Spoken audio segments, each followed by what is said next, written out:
Que se passerait-il si le plus grand pays de la planète décide qu'il a besoin de plus de territoire et de pouvoir? Il se pourrait que la guerre soit déclarée pour ça.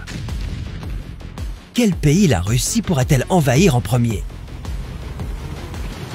Quel pourrait être le plan d'attaque? Et quelle est l'arme la plus dangereuse que possède la Russie?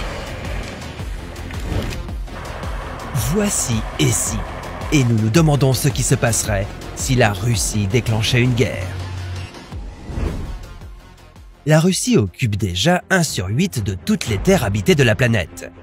Et maintenant, elle a un œil sur l'un de ses voisins européens, l'Ukraine. Historiquement, l'Ukraine et la Russie sont déjà entrées en conflit.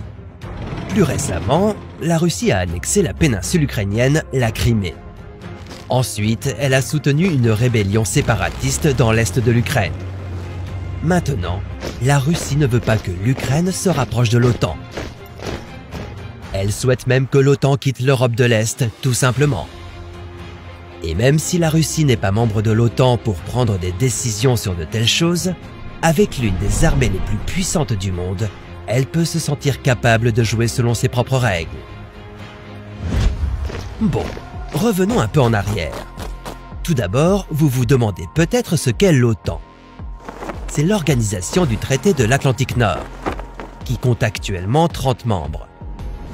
Les États-Unis, le Canada, les Pays-Bas, le Royaume-Uni et la France en font partie.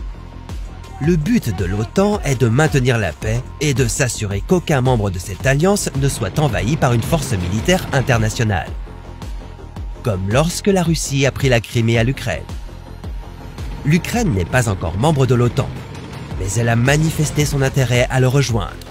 Et cela ne convient pas bien au président russe, Vladimir Poutine. Poutine est déjà un peu effrayé par le fait que l'OTAN entraîne les troupes ukrainiennes et par le fait que certains membres les fournissent en armes. Il a donc décidé de recourir à une bonne vieille méthode de persuasion. Il menace de déclencher une guerre. Avec un budget de défense de 42 milliards de dollars, la Russie investit beaucoup d'amour et d'argent dans son armée. L'armée russe compte 3,5 millions de recrues. Elle dispose de plusieurs chars, environ 13 000. Aucun autre pays au monde n'en possède autant. La Russie possède également 27 000 véhicules blindés et occupe la première place mondiale avec ses 4 465 canons d'artillerie.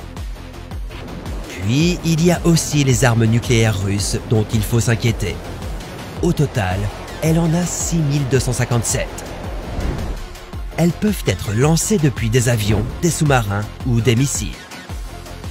Mais si la Russie décide d'attaquer, il est probable qu'elle ne commencera pas par la terre. La première frappe viendrait probablement de l'air. Cela pourrait détruire des centrales électriques et des ponts, anéantir des lignes ferroviaires et ruiner l'économie de tout pays attaqué. En plus de ça, la flotte navale de la Russie est absolument incomparable. Ces sous-marins à propulsion nucléaire stationnés le long d'une côte pourraient constituer une véritable menace pour quiconque envisage de les affronter, en fonction du pays visé, bien sûr. Si la Russie attaquait l'Ukraine, l'OTAN répondrait probablement par de lourdes sanctions économiques. Mais la Russie a ses propres alliés. Elle fait partie de l'Organisation du Traité de Sécurité Collective, ou OTSC. Il s'agit d'un groupe de 6 anciens États soviétiques dans une alliance comme l'OTAN. Elle a également Cuba dans son camp. Et si les choses devenaient vraiment tendues, Cuba serait une base essentielle pour les troupes russes cherchant à faire des dégâts sur le sol américain. C'est plutôt effrayant d'avoir 100 000 soldats russes sur le seuil de votre porte. Mais il ne s'agirait probablement pas d'une guerre visant à anéantir un pays. Il y a de fortes chances que la Russie ait quelque chose à gagner de cela. Il peut s'agir de ressources naturelles ou d'influence politique. Quoi qu'il en soit, le plan ne serait pas d'anéantir toutes les cibles sur son chemin. Seulement de faire assez de dégâts pour se faire entendre.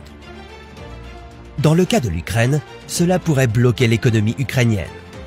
Mais elle pourrait le faire avec un minimum de forces nécessaires sur le terrain.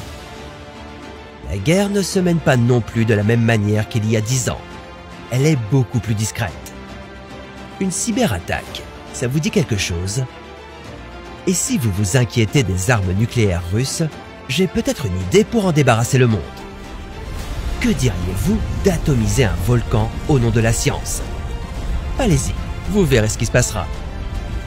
Mais c'est une histoire pour un autre. Et si